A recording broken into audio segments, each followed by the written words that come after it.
Welcome students, मैं रवि कुमार मंत्रा classes की ओर से फिजिक्स की कक्षा में आप लोग का स्वागत करता हूँ। पिछला वीडियो मैंने डाला था जिसमें आप लोग का शिकायत था कि ऑडियो सर नहीं आ रहा अच्छा से, तो कोशिश कर रहा हूँ, मैं काम कर रहा हूँ उस पर। आज देखिए, बताइएगा आप लोग कमेंट करके कैसा ऑडियो आ रहा है।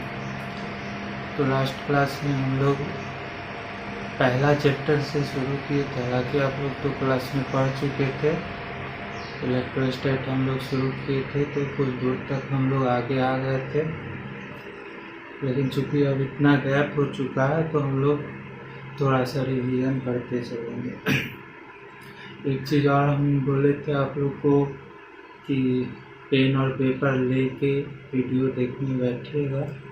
हालांकि पहले आप लोग अच्छा से एक बार वीडियो देख लीजिएगा, फिर जैसे बोर्ड पे आपका लिखा हुआ है स्क्रीनशॉट लेके और नोटबुक पे अपना शेयर कर लीजिएगा। वह सबसे इम्पोर्टेंट है, इस चीज़ को ध्यान रखिएगा। ऐसा नहीं है कि आप स्क्रीनशॉट ले लिए, वीडियो डाउनलोड कर लिए और फिर निश्चिंत हो गए, क्योंकि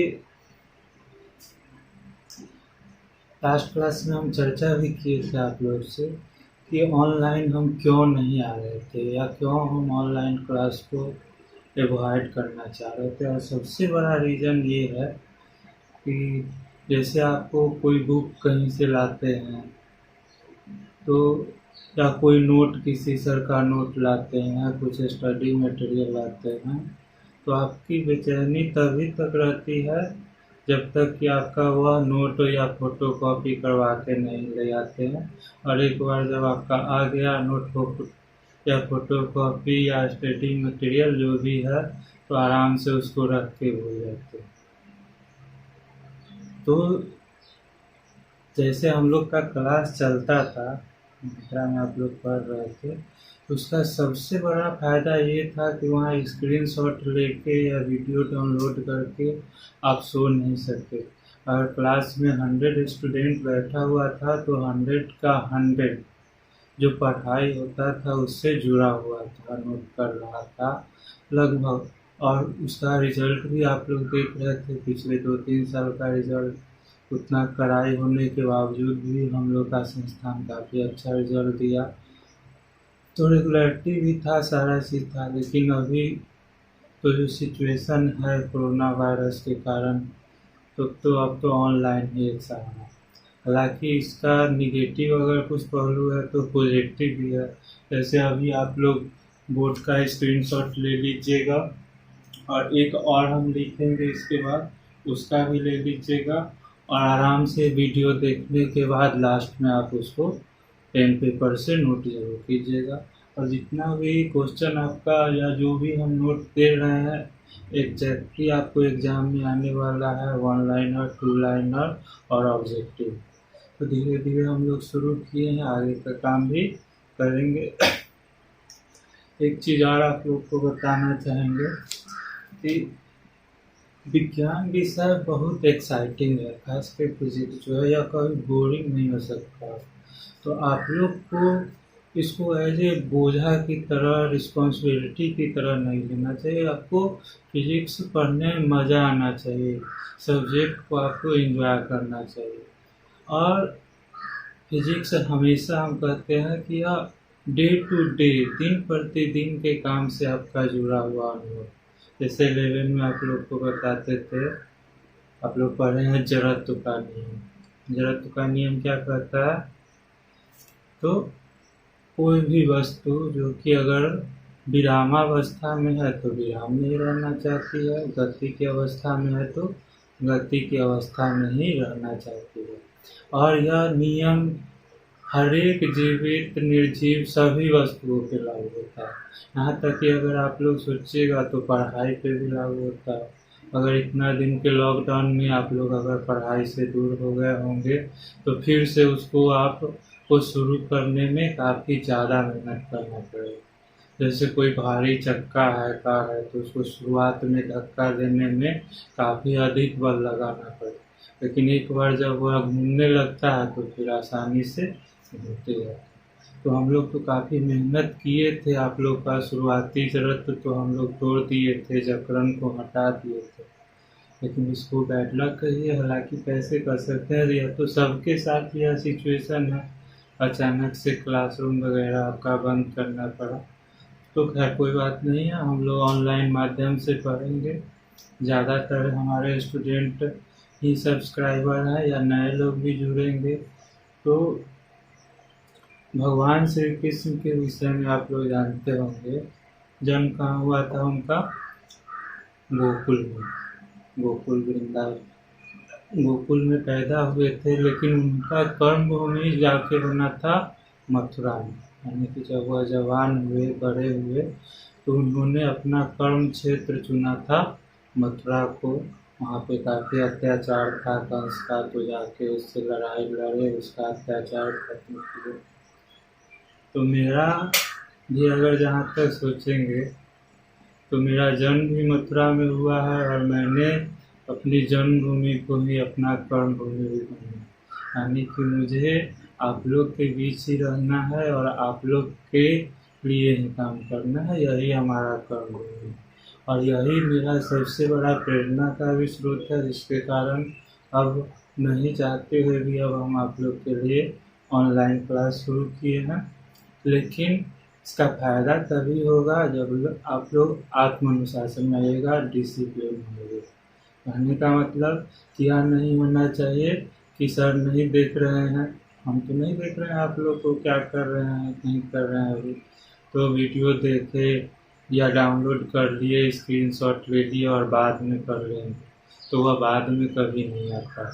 आप वीडियो देखिएगा, मैक्सिमम 2 बोर्ड आपका लिखेंगे, एक तो अभी आपके सामने में, स्क्रीनशॉट या पॉज करके जैसे भी हो, वीडियो के बाद इसको नोट कीजिएगा।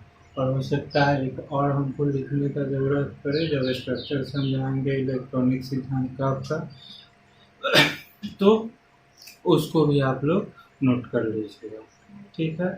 तो हम लोग लास्ट क्लास में चर्चा किए थे, थोड़ा सा विषय वस्तु पर हम लोग आते हैं, और एकदम रिलैक्स हो के, एकदम सिंपल चीज़ है, कुछ भी ऐसा नहीं है और कुछ ऐसा हम यूनिक बता भी नहीं रहे हैं। हर जगह आपको मिल जाएगा, हर एक बुक में, ऑनलाइन किताब में, हर जगह सेम ही चीज़ है, क्योंकि फिजिक्स का सिद्धांत बदलता नहीं। पूरा ब्रह्मांड में कहीं भी जाएंगे तो सभी जगह सेम नियम, सेम फिजिक्स का नियम लागू होता है। तो हम लोग लास्ट क्लास में पहला चैप्टर आप लोग का 12 का चर्चा कर रहे थे, और वह था स्थिर विद्युत के विषय में, इलेक्ट्रोस्टैट के विषय में। तो इलेक्ट्रोस्टैट का मतलब सबको अच्छा से पता है, चार्ज एट रेस्ट। जबकि आगे जब आप लोग करंट में जाइएगा तो पढ़िएगा चार्ज इन मोशन। तो यहाँ पर चार्ज, जिसको कि कहते हैं हिंदी में आवेश, तो हम लोग के लिए सबसे इम्पोर्टेंट कंसेप्ट है कि आखिर यह चार्ज है क्या, आवेश है क्या, इसका क्या उत्पत्ति है, क्या फंक्शन है। अगर आवेश को हम लोग पकड़ लेंगे तो आसानी से हम लोग आगे का कंसेप्ट भी, इवन आगे का कैपेसिटर, करेंट, ये सब में भी हमको आसानी से समझ में आएगा। तो अगर देखा जाए तो इलेक्ट्रोस्टैट का जड़ जो है वो कहाँ पे है? आवेश पे। हम लोग को आवेश के विषय में अच्छे से पढ़ना है, समझना है, जानना है, और बहुत आसान चीज़ है। आप लोग तो पढ़ भी लिए थे पहले भी, तो थोड़ा सा आप लोग ध्यान दीजिएगा, सब कुछ समझ में आएगा। और एग्ज़ाम में बिल्कुल जैसे बोर्ड पे डाले हैं, यही सेम चीज़ आपका वन लाइनर या ऑब्जेक्टिव में काम कर जाएगा आसानी से, सब लोग एकदम याद रहेगा। बिल्कुल निश्चिंत रहिए, थोड़ा भी आप लोग को परेशानी नहीं होगा। आप अपना पहले का भी बैच से पता कर लीजिएगा, उन लोग का भी, क्योंकि बिल्कुल इंटरमीडिएट के लिए या इंटर के लिए तो बिल्कुल हम लोग को कॉन्सेप्ट पे जानना है, बुक से पढ़ाई कर लेना है, उसको थोड़ा सा रिविजन करते रहना। हाँ, जब थोड़ा सा बात आप लोग का आता है कि हाँ सर IIT करना है, मेडिकल करना है, या जो स्टूडेंट पास आउट हुए हैं इंटर, वो लोग अब तैयारी में होंगे आगे का, तो जो इंटर कर चुके हैं वो लोग भी चैनल से जुड़ सकते हैं, उनको आसानी से रिवीजन होते रहेगा, आपका सारा मटेरियल रहेगा। आप लोग सब्जेक्ट रिवाइज कर लीजिएगा। लेकिन हाँ, जितना हम लोग पढ़ रहे हैं अभी इस क्लास में, खास कर इंटर के लिए, तो उससे हमारा अगर जो जेईई, आईआईटी या मेडिकल का एंट्रेंस एग्ज़ाम निकालना चाहते हैं तो 40% काम, यानी कि बेसिक काम इतना से आपका हो जाएगा। लेकिन आगे का 40% जो काम है उसके लिए आप लोग को प्रैक्टिस करना पड़ेगा, क्योंकि उसमें न्यूमेरिकल वगैरह आपको सॉल्व करना है। तो एक स्टैंडर्ड बुक लेके, चाहे सी वर्मा हो या और भी बहुत सारा स्टडी मटेरियल है, तो उससे आप लोग को प्रैक्टिस करना पड़ेगा। तभी जाके आप कहिएगा कि हाँ, हम ये मेडिकल आईआईटी के लिए भी एग्ज़ाम दे सकते। तो शुरुआत तो यहीं से है, बेस तो आपका यही रहेगा। केवल आपको थोड़ा सा न्यूमेरिकल वगैरह का प्रैक्टिस करना पड़ेगा, तो आसानी से वह भी क्लियर कर सकते हैं। यूनिवर्सिटी एग्ज़ाम वगैरह के लिए भी क्लियर कर सकते हैं। तो वह तो बात हो गया। एक चीज़ और, हम लोग यहाँ पे चूँकि शुरुआती क्लास है, तो आप लोग को यह बेसिक पता होना चाहिए कि इस क्लास का कैसे यूटिलाइज करें कि इसको हमको सबसे बेहतर परिणाम मिले, अच्छा से अच्छा रिजल्ट आप लोग को मिले। तो हमेशा याद रखिएगा कि अगर यह हिस्ट्री का क्लास होता तो हम लोग कहीं से मौर्य वंश, मुगल साम्राज्य, अंग्रेज़ों का भारत आगमन, ईस्ट इंडिया कंपनी, कहीं से शुरू करते, कोई खास आपको कोई समस्या नहीं होता। लेकिन जैसे ही जब बात विज्ञान की आती है, खास की भौतिकी की आती है, विज्ञान में भी फिजिक्स, केमिस्ट्री, बायोलॉजी, तीनों में अगर सबसे ज़्यादा प्रकृति से जुड़ा हुआ है तो आपका फिजिक्स है। जैसे आपको कहते हैं कि एकदम मूलभूत नियम, ब्रह्मांड का मूलभूत नियम चाहे कहीं पे भी हो तो फिजिक्स निर्धारित करता है, और जीवन के हर क्षेत्र, हर जगह यहाँ पे काम होता है। तो देखा जाए तो फिजिक्स आपका बहुत आसान भी है और नहीं तो बहुत भारी भी है। आसान कब है? जब बिल्कुल आपको एक चैन की तरह कड़ी है। कैसे चैन में एक कड़ी से कड़ी जुड़ा हुआ है, तो जब तक आपका चैन कंप्लीट है आपके लिए फिजिक्स एकदम आसान है। लेकिन एक भी कड़ी बीच का गायब हुआ तो फिर आपको बहुत समस्या होने वाली है। और इसलिए क्लासरूम जो हम लोग का चलता था, तो हम हमेशा कहते थे कि अगर एक भी क्लास आप मिस करते हैं तो फिर आगे का आपको दिक्कत होगा, आगे समझने में दिक्कत होगा। जैसे अभी आवेश समझेंगे, चार्ज एट रेस्ट समझेंगे, तभी तो चार्जिंग मोशन समझ में आएगा, नहीं तो कहाँ से आएगा समझ में। तो इसलिए एक एक वीडियो, इसके पहले वाला वीडियो देखिएगा, ऑडियो खराब है तब भी थोड़ा कोशिश कीजिएगा तो समझ में आएगा बात, वह भी ज़रूरी है। और यह अगला वीडियो भी आप लोग के लिए, और बिल्कुल एक चैन की तरह आपको पूरा चैन कंप्लीट कर देना है। अब यहाँ पे जैसे ऑनलाइन क्लास का हम बहुत निगेटिव पहलू आप लोग को बताए थे कि ज़्यादातर लोग डाउनलोड करेंगे या स्किप करके देखेंगे या नोट नहीं करेंगे, वह सिस्टमैटिक नहीं उतना ज़्यादा प्रभाव हो। जैसे ऑफलाइन क्लास में आपका क्लासरूम में 100 में 100 स्टूडेंट बेनिफिटेड हो रहा था, 100% रिजल्ट था। तो यहाँ पे मुश्किल से 100 स्टूडेंट में 10, 15, 20 स्टूडेंट होंगे जो सिंसियर होंगे, वो सही से काम करेंगे। लेकिन जब आपके रिक्वेस्ट पे और जब आपने हमको जोड़ा है, हमको मजबूर किया है या कोविड के कारण ही, और जब हम आपके पीछे इतना मेहनत कर रहे हैं, तो अब आपका जिम्मेवारी है कि जैसे क्लासरूम में 100 में 100 स्टूडेंट स्ट्रिक्टली फॉलो करते थे सारा निर्देश का और उतना काम करते थे, यहाँ भी आप लोग को करना होगा। और हम देखेंगे कमेंट सेक्शन में भी, व्हाट्सएप से भी धीरे धीरे कुणाल के माध्यम से भी आप लोग से जुड़ेंगे। जो भी प्रॉब्लम होगा आप हम लोग को बताइएगा। तो हर किसी को, जो भी स्टूडेंट जुड़ा है, इवन जो पास आउट है, जेईई मेडिकल के लिए तैयारी करना चाह रहा, वह भी ध्यान से समझेगा। और जितना हम कहते हैं केवल आप उतना करते जाइए, सफिशिएंट, उतना से ही आपका काम हो जाएगा। और इंटर के लिए तो बिल्कुल सोचना नहीं है, वो हमारा काम है। हाँ, नोट आप लोग ज़रूर कर लेंगे, इसको कल पे नहीं छोड़ेंगे कि हम स्क्रीनशॉट ले लिए हैं, सेव कर लिए, बाद में कर लेंगे, नहीं। वीडियो आप देखिएगा पूरा, दोबारा देखिएगा कहीं भी दिक्कत होगा, और जो भी बोर्ड पे है आप उसको नोट कर लीजिएगा। तो वही कह रहे थे कि यहाँ पर एक आपका बेनिफिट है कि क्लासरूम में अगर कोई क्लास आपका मिस होता था अगर किसी भी कारण से, तो उसको फिर से कवर करना काफ़ी मुश्किल था। लेकिन यहाँ ऑनलाइन का यह फ़ायदा भी है, आपको देखिए कि आप आसानी से कवर कर सकते हैं। कोई भी दिक्कत है, कुछ भी छूटा हुआ है, तो आपके पास वीडियो मौजूद रहेगा, आप उसको खोज के देख सकते हैं। लेकिन इसके लिए भी ज़रूरी है कि आप सब्सक्राइब ध्यान से उस चैनल को कर लीजिएगा, और नोटिफिकेशन ऑन रहना चाहिए, क्योंकि नोटिफिकेशन में ही न जाके चेक कीजिएगा कि हाँ कौन कौन वीडियो सर का आया है या इसके पहले का कौन वीडियो, ऐसे तो आपको पता नहीं चलेगा। तो इस चीज़ का ध्यान रखिएगा, और जितना ज़्यादा हो सके सब लोग शेयर कर लीजिएगा, सब्सक्राइब करके देखिएगा।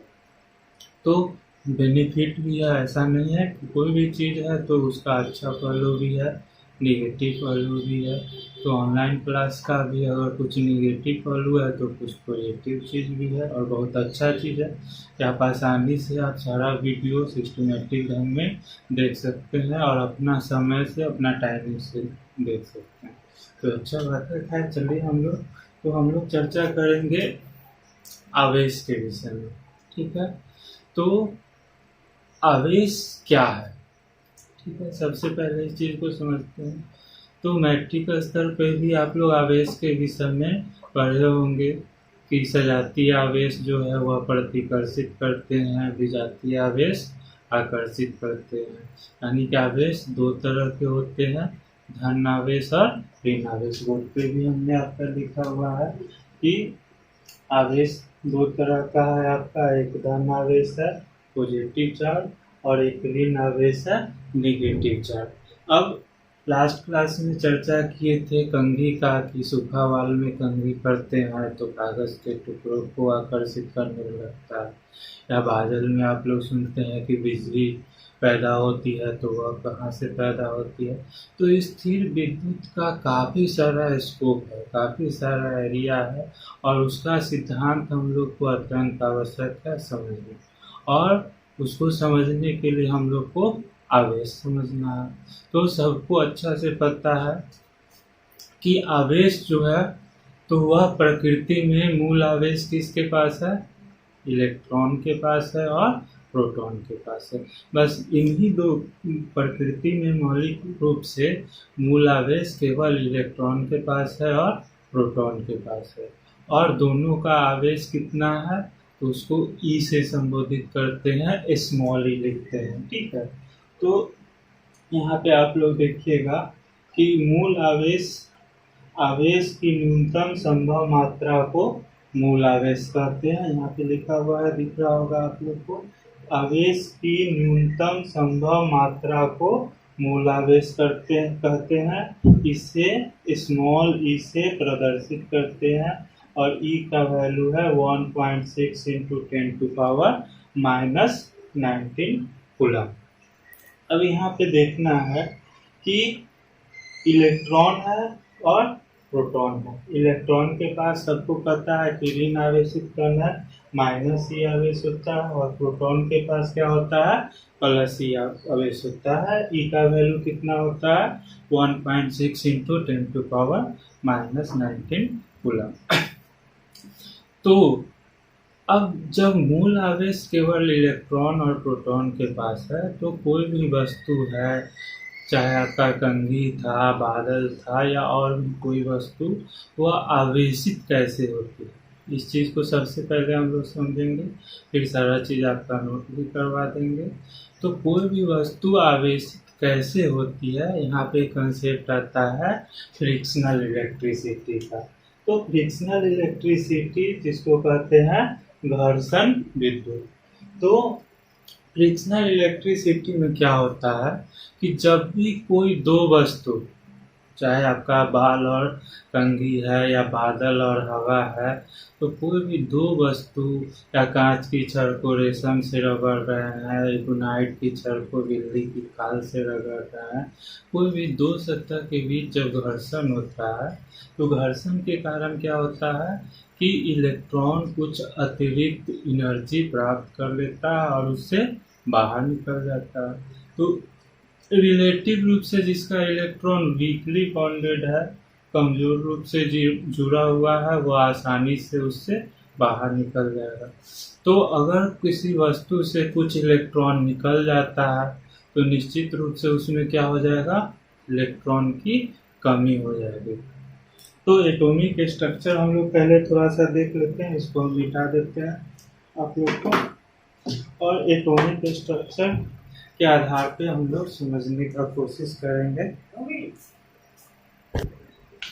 हाँ, तो यहाँ पे हम लोग देखेंगे कि कोई भी पदार्थ है, तो आप लोग जानते हैं कि पदार्थ किस चीज़ से बना है, छोटे छोटे कणों से मिलके बना होता है, जिसको कि हम लोग कहते हैं परमाणु। तो परमाणु संरचना सब लोग पढ़े होंगे, क्या होता है, तो परमाणु के अंदर नाभिक होता है, और नाभिक में क्या रहता है, तो प्रोटॉन रहता है और न्यूट्रॉन रहता है, और नाभिक के चारों ओर इलेक्ट्रॉन भिन्न भिन्न कक्षाओं में आपका क्या करते हैं, चक्कर लगाते रहते हैं। तो आप लोग यह भी जानते होंगे कि कोई भी परमाणु जो है वह वैद्युत रूप से उदासीन होता है, और उदासीन होने का रीजन है कि उसमें समान संख्या में प्रोटॉन और इलेक्ट्रॉन होते हैं। प्रोटॉन पे प्लस ही आवेश होता है, जबकि इलेक्ट्रॉन पे माइनस ही आवेश होता है, और ई का वैल्यू 1.6 इंटू 10⁻⁻⁹ कूलम होता है। तो समान अवस्था में कोई भी पदार्थ है जो कि परमाणु से मिलके बना है, तो अभ्यास है कि उसमें जितना पॉजिटिव आवेश है उतना निगेटिव आवेश है, क्योंकि प्रोटॉन और इलेक्ट्रॉन की संख्या बराबर होती है, और इस कारण से वह वैद्युत उदासीन होता है, उस पर कोई आवेश नहीं होता है। लेकिन जब फ्रिक्शनल इलेक्ट्रिसिटी में घर्षण के कारण, जैसे आपने सूखे बाल में कंघी किया, तो क्या होता है कि यह कंघी से मान लीजिए कि कुछ इलेक्ट्रॉन ट्रांसफर होके आपका बाल में आ गया। तो पहले क्या था, घर्षण से पहले जितना प्रोटॉन था उतना इलेक्ट्रॉन था, यानी कि जितना इसमें धन आवेश था उतना ही ऋण आवेश था, और इसका नेट आवेश क्या था, 0 था। लेकिन अब बाल में कंघी किए और घर्षण के कारण हो सकता है कि इससे कुछ इलेक्ट्रॉन जो है वह ट्रांसफर होकर चला आया बाल में। तो अब क्या हो गया कि यह जो संतुलन था कि पहले दोनों बराबर था, अब इसमें इलेक्ट्रॉन का कमी हो गया, और जितना इलेक्ट्रॉन का कमी हो गया उतना इसमें क्या हो गया, धनावेश आ गया। मान लो 2 इलेक्ट्रॉन इससे निकल गया तो इसमें 2 प्रोटॉन एक्स्ट्रा हो गया, यानी इसमें 2 धनावेश हो गया। और ठीक उसी तरह से बाल में आपका क्या हो गया, तो 2 अतिरिक्त इलेक्ट्रॉन आ गए। इसमें भी पहले से जितना प्रोटॉन था उतना इलेक्ट्रॉन था, धन आवेश और ऋण आवेश दोनों समान थे, लेकिन अब क्या हो गया कि 2 इसमें एक्स्ट्रा इलेक्ट्रॉन आ गया, इसलिए यह क्या हो गया, निगेटिव रूप से चार्ज हो गया। तो बेसिक कंसेप्ट जो है आपका फ्रिक्शनल इलेक्ट्रिसिटी का, वह यही है कि कोई भी पदार्थ, आपको एग्जाम में क्वेश्चन इस तरह से आएगा कि आवेशीकरण का या किसी भी वस्तु पर घर्षण वैद्युत का इलेक्ट्रॉनिक सिद्धांत बताए, या आधुनिक इलेक्ट्रॉनिक सिद्धांत का वर्णन करे। हो सकता है लॉन्ग में भी आपका आ जाए। तो आप लोग कहिएगा कि कोई भी पदार्थ जो है वह छोटे छोटे कणों से मिलकर बना है, और जिसको कहते हैं परमाणु। समान अवस्था में परमाणु के अंदर समान संख्या में प्रोटॉन और इलेक्ट्रॉन होते हैं, और उस पर नेट आवेश 0 होता है, क्योंकि जितना धन आवेश है उतना ही ऋण आवेश है। लेकिन घर्षण के कारण क्या होता है, तो एक पदार्थ से कुछ इलेक्ट्रॉन दूसरे में ट्रांसफर होंगे, और जब भी ट्रांसफर हो रहा है तो कौन भाग ले रहा है, इलेक्ट्रॉन ले रहा है, क्योंकि वह नाभिक से दूर है और नाभिक से लूजली बॉन्डेड है।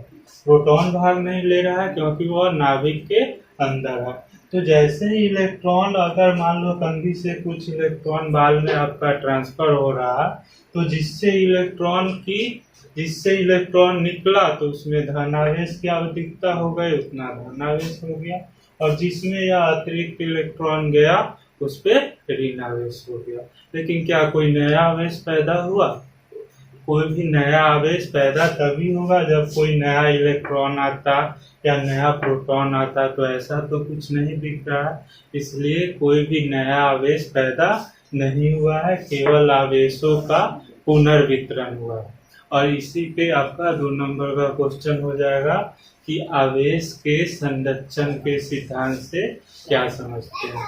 तो बहुत सिंपल आंसर होगा, अगला स्क्रीन में हम लिखेंगे कि पूरे ब्रह्मांड का संपूर्ण आवेश जो है वह नियत है, क्योंकि कोई भी नया आवेश ना तो पैदा हो रहा है ना ही नष्ट हो रहा है, केवल आवेश का पुनर्वितरण हो रहा है, और इसी को आवेश का संरक्षण का सिद्धांत कहते हैं।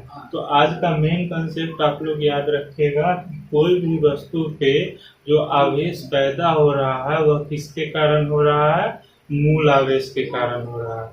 समान अवस्था में वस्तु वैद्युत उदासीन है, क्योंकि उसमें समान संख्या में प्रोटॉन और इलेक्ट्रॉन अर्थात समान संख्या में धनावेश और ऋणावेश है।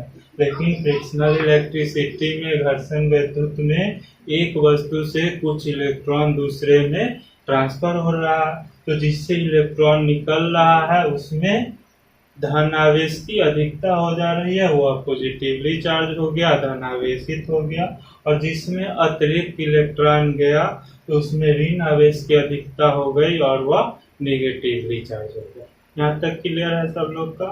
और एक और आप लोग का पूछता है मूल आवेश, जो कि डेफिनेशन हम आप लोग को लिखा दिए थे। तो मूल आवेश, इसको कि एलिमेंट्री चार्ज या फंडामेंटल चार्ज कहेंगे, आप लोग लिख लीजिएगा। आवेश की न्यूनतम संभव मात्रा को मूल आवेश कहते हैं।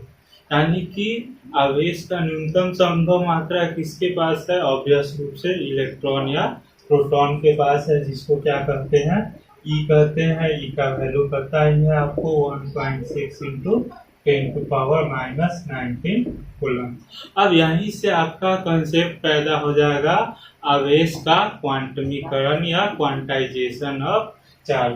तो क्वांटाइजेशन ऑफ चार्ज भी एकदम सिंपल है कि अगर किसी वस्तु पे आवेश पैदा होगा तो वह कैसे होगा? इलेक्ट्रॉन के ट्रांसफर से। या तो एक इलेक्ट्रॉन ट्रांसफर होगा, 2 इलेक्ट्रॉन ट्रांसफर होगा, 200 इलेक्ट्रॉन ट्रांसफर होगा, 2000 इलेक्ट्रॉन ट्रांसफर होगा। लेकिन जब भी ट्रांसफर होगा तो इलेक्ट्रॉन पूर्ण संख्या में ट्रांसफर होगा। ऐसा नहीं हो सकता है कि आधा इलेक्ट्रॉन ट्रांसफर हो जाए, 2/4 इलेक्ट्रॉन ट्रांसफर हो जाए। तो जब भी, चूंकि इलेक्ट्रॉन अपने में इतना छोटा कण है, उसको तोड़ना भी संभव नहीं है, तो जब भी इलेक्ट्रॉन ट्रांसफर होगा तो पूर्ण संख्या में, और इसलिए आवेश भी किसी वस्तु पे पैदा होगा तो वह होगा Q बराबर प्लस माइनस एन ई, जहाँ एन आपको पता है 1 2 3 4 इंफिनिटी तक जा सकते हैं। तो किसी भी वस्तु पर आवेश जो पैदा होता है वह E के पूर्ण गुणक के रूप में पैदा होता है, जिसको कि हम लिखते हैं Q बराबर प्लस माइनस एन ई। इसे ही हम लोग कहते हैं आवेश का क्वांटमीकरण। तो आज का क्लास में हम लोग आवेश के विषय में पढ़ रहे हैं, और आवेश का इलेक्ट्रॉनिक सिद्धांत का भी थोड़ा बहुत हम लोग अंडरस्टैंडिंग कोशिश किए हैं। नेक्स्ट वीडियो फिर से जल्दी आपका डाल रहे हैं, तो उसमें सबको नोट करवा लेंगे। आज का आपका काम है कि जो पिछला स्क्रीन आपका बोर्ड पे था उसको अच्छा से नोट कर लीजिएगा, और अगर कुछ दिक्कत हो आप लोग को तो कमेंट करके बताइएगा। ठीक है।